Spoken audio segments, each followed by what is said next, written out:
But the bit with this light off or that one off, is it alright? When do you switch it off? Just on the bottom. That might be better for that light. Yep. Okay? Yeah, I think so.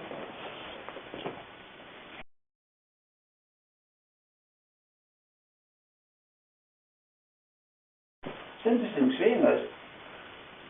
So, was there a handle on that? Oh yeah. Right. It broke when it landed. Did you not find the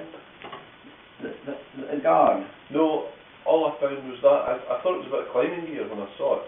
I just saw the glint of the metal. And then went down. Right, it's a fair fall, isn't it? Aye. Down in the basement, I've got the script of the whole film. I was actually doing this. I was in charge of the whole shoot up there. Had 5 cameras. A friend of Paul Nunn's was, you know, at the back of the kirk, there's a kind of little kind of rock gully. Yep. He was jammed way up in there with a Panavision camera. All right. And the other ones were in slightly easier places on the kirk to go up on the kirk. Because there wasn't any safety people in sight, you know. And what actually happened was, I was going up with them to get them out of the helicopter and hold on to them on top of the keel, which is sloping. It's only one skid.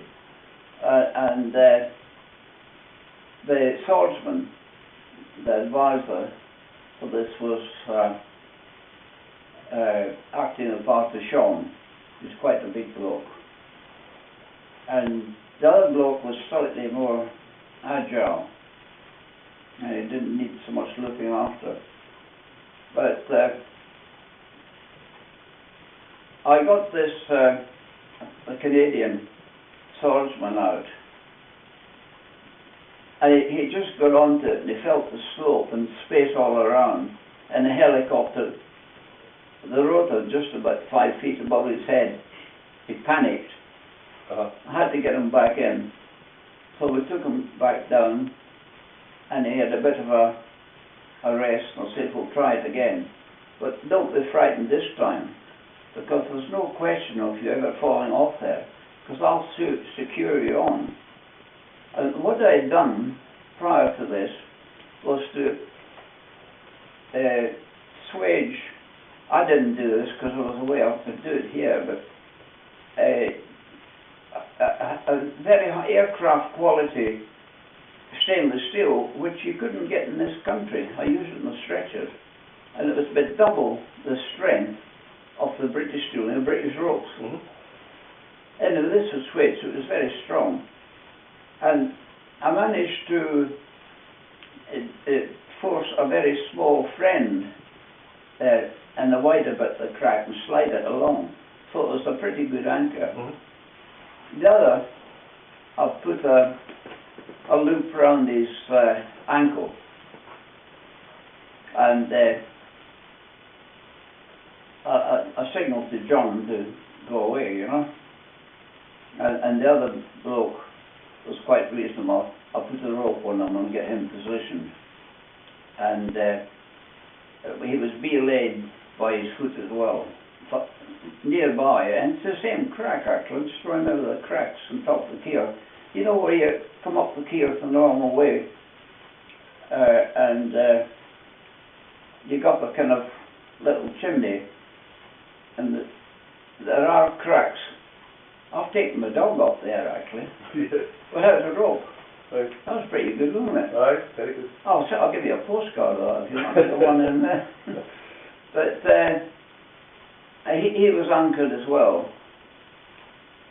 and everybody had a talk back, you know, and they were on mics, and they put the extra sound effects of the swords and that, so the fighting took place there, you know.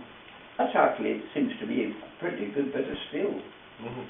I thought it was, at the time it must have been, it wasn't, you know, a kind of really tinny replica, you know. Surprised using that. anyhow, I've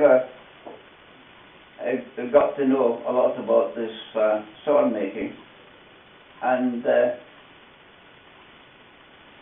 get back to the next sequence is, I don't know how you're going to do that. I've had to put this bloody script out and got it absolutely accurate. There's no use saying I could go just now because I've got a big basement here. Yeah. And I came back with no memory. I lost my memory for 2 years, you know.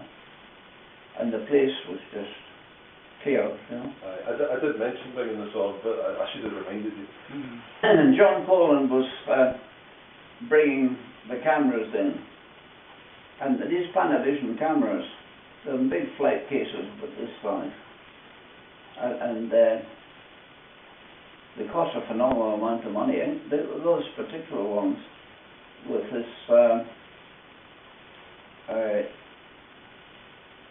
high-speed lens on it, I think it was almost $500,000. And that was landed, you know where Keir Gully comes up? Mm-hmm. That was landed fairly close to there. And Paul Nunn was supposed to be fielding this, but I don't think it was his fault. But it tipped over and it went down the gully. There were 2 climbers on the last pitch and went over their heads. I don't know where it landed, maybe down Corriellagan or something. Amazing, isn't it? Master!